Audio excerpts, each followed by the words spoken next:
I did feel like it made sense that Brie was out there helping because, you know, despite Nikki having some of the upper hand, most of the upper hand, in fact, in the match, the way she was, I felt like there was no way the believability would have been really there for me.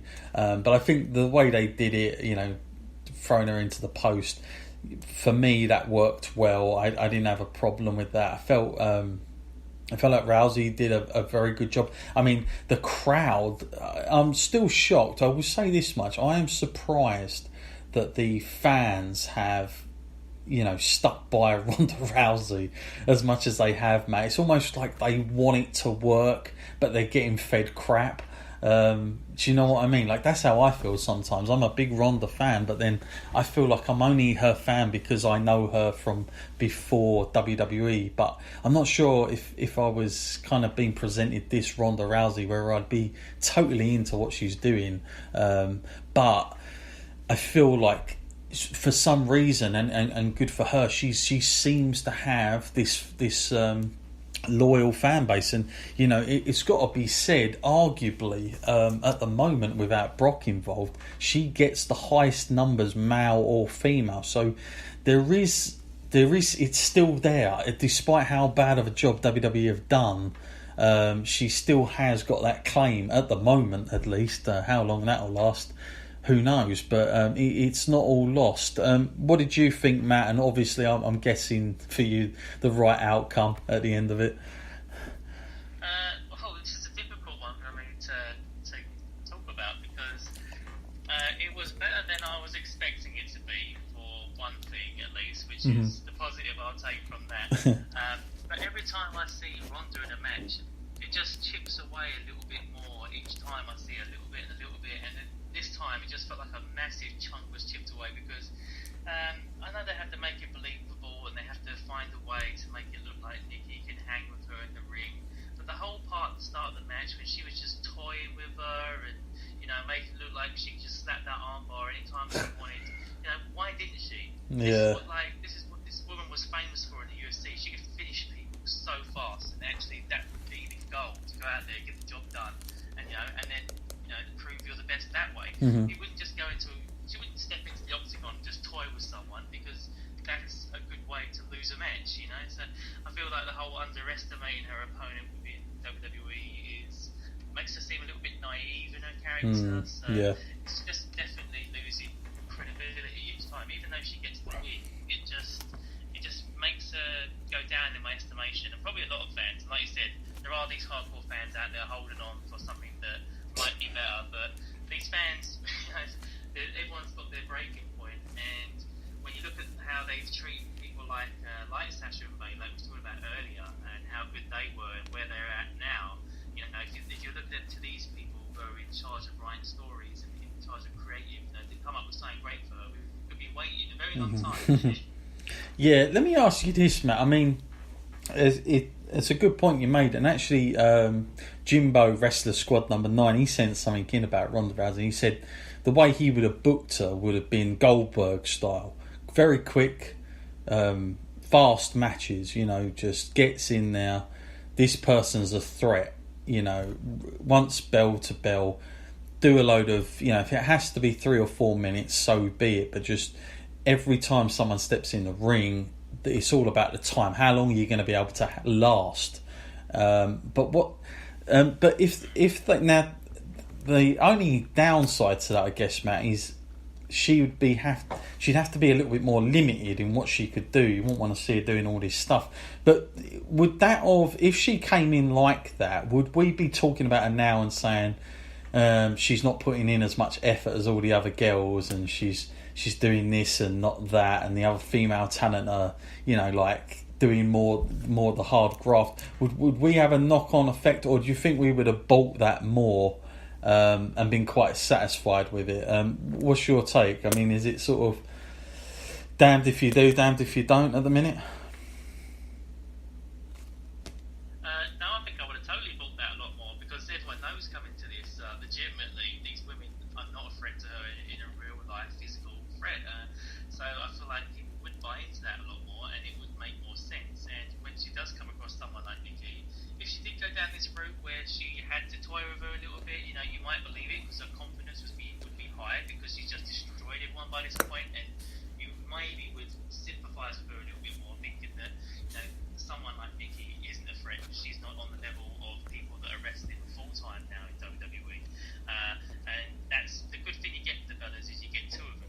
they just used that room to sort of cheat a little bit and make it look that way.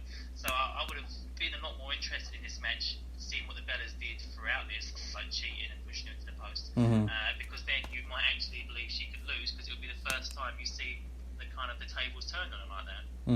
No, I'm with you there, and I more than this match, I think the matches she had with I should say that she had with Alexa Bliss, they were far too long. I don't really know what they were doing there, but again, that's why I didn't enjoy that program. I think if it's someone like Nia Jax, okay, there's a believability there. It's going to be a hell of a job to maybe get her down and get her the armbar on, which is fine, but Alexa Bliss, when you see her in person especially, and you're up against a legit MMA fight, I kind of think like it's kind of like saying to me it's like Brock Lesnar versus, I don't know, Tyler Breeze or something. Like, how long do we really expect it to last? But would we see Tyler Breeze getting as much moves as what Alexa Bliss does with Ronda? It's kind of that way I'm thinking sometimes. I know it sounds a little bit off, but I think the real shame for me is that they didn't keep Oscar. Even though she lost, they could have still done a hell of a job of protecting her after. They haven't. The win-loss thing now, I'd love to know what the percentage is now. It must be almost 50-50 now, I would imagine. I doubt it's anywhere near what it was in the last 12 months. Maybe someone will tell me. I'm sure I will. Okay, so Evolution, summing it up, Matt, is this historic pay-per-view, as they were nailing it on and Stephanie was saying? Was this what we thought it would be? Were we underwhelmed? What's your overall takeaway from this, Matt? Well, it will be historic because it is the first ever, but I've got to say my end takeaway from this is that I was disappointed. There isn't a match on that card that makes me want to think, I must remember this because I want to go back and watch this in so many years' time. There wasn't anything about that I would probably want to go back and revisit. I mean, yes, the Charlotte and Becky match was entertaining, but at the end of that as well, I kind of felt like they went through all that.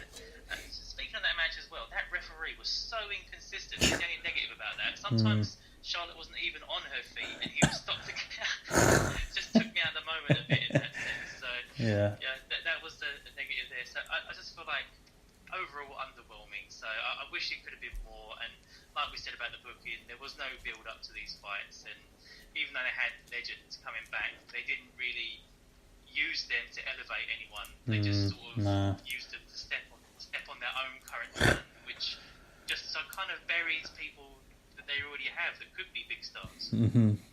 Yeah, I agree. My takeaway from this was I was happy with the show in the end, because I felt it was better than what I thought. I did feel for all of them, to be honest with you. I don't think they got what the proper promotion for this. I do feel it was underwhelming. Again, I'll always go back to the same thing, and we saw it on Raw the night after. Why on earth they are always putting like a huge group together.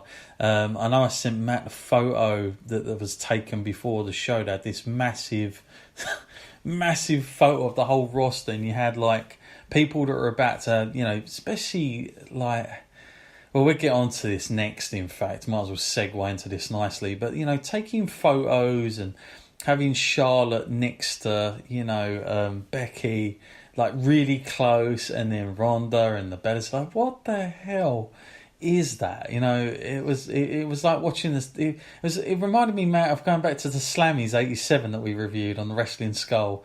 Recommend anyone go watch that, when they were all doing that singing at the end of the show, Matt, and we had the heels on one side and the faces on the other, and they were almost singing insults at each other about their characters. I thought, they might as well just break into a tune now. Might as well have all these women doing that next, because this is the way it's going for me. It's getting really stupid. And then not only that, Matt, after the Evolution pay-per-view itself, and these photos now, it's one thing to put them on Instagram and all the rest of it, which I already have a problem with, by the way, because it doesn't uphold the character well enough. But it's another for now WWE to even put it on their flagship show of Raw and going, right, there's, Rick with Charlotte, with the 4 Horsewomen. They're all happy, they're proud because it was the first ever women's pay-per-view, and haven't we all done well, patting ourselves on the back. Why are they doing that? Why are they having them look like that? If now, granted, they're going to be happy, but like, doesn't mean you have to put a photo on, especially on Raw. I can't believe that WWE thought that was a good idea internally to even do that. I mean, the days of protecting the company and wrestling have long gone. That's for sure. I mean, you might as well throw that out the window. It is so unprotected these days that it's beyond belief, and I think it just, for me, it takes me out of everything. You know, you've just had a match, especially between Becky and Charlotte. I'm trying to believe it. You know, they know they've got something hot with it, because look at the reaction Becky's getting. To throw that up and some of these things is unbelievable. I mean, I already think there's too much of this going on, and I do think WWE need to take a little bit of control back on the wrestlers' social media stuff. Like, I feel like they have to will them in. Now, I'm not saying don't let them have their rights or whatever, but I think when you sign that dotted line to be a professional wrestler under a WWE character, I think there's a certain amount of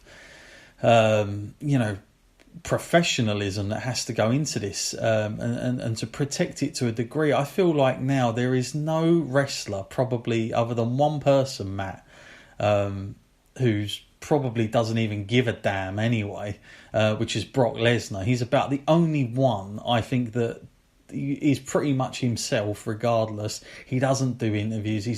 I can't imagine he'd be doing selfies backstage with anybody, to be quite honest with you. He's well away from it. He doesn't even have the internet in his home, by all accounts. So there you go with Brock. You're never going to have that problem with him, are you? But everyone else, I just feel like that's gone. The characters, it's almost now like saying everybody is an actor and they are playing the part of, whoever it is, because none of them are living it. They're not like your Roddy Piper, who lived the character, Ric Flair back in the day, even the $1 Million Man, as we've spoken about on our old podcast. He was, when he got that character, he wasn't even, when he signed the dotted line, true story this, to come from the NWA, Vince said, I cannot tell you what the character is you'll be playing, because it's a top secret. I cannot tell you, but you have to sign for me and then I'll let you know. He signed on the dotted line. They said, right, you're going to be this $1 million character. You're going to be jetted around. They even gave him a bank card, so that if he was stuck out in a restaurant and he couldn't pay his bill or something, they never wanted him to get stuck. They's like, stick it on a tab. Always give these crazy tips. Stick it on a tab. Just fill in the expenses. And he got the life of luxury. Now today, that is never the case. It is just like wrestlers are just, performing characters given out of I don't know where these characters come from, half of them, but that's pretty much what it is. Probably me having a little bit of a rant there. Maybe I'm too much of an old school traditionalist, but I know that we all know what it is. We all know as fans it is a work, but you do want to feel like some of this stuff is believable. And the only reason Brock is as over as he is because, you know what, there might be times where he does actually hit Braun, or he might say something that's not scripted. That's the reason we all gravitate towards him, and there's a bit of mystery. I feel like they should be doing that with the whole roster, not just with Brock, which is probably down to Brock's just pure personality, if anything. But it works a lot better than what we've got. What's your take into all this social media and those photos, Matt? Because for me, once I saw that, I was like, wow, evolution has just gone. Forget it. It's not evolved into anything. Yeah, well, it's just not that hard to avoid, is it really? That you can take your selfies and whatever, just don't do it with someone you're in a current rivalry with. I mean, it's a bit much, thing. It's a bit too silly. Yeah.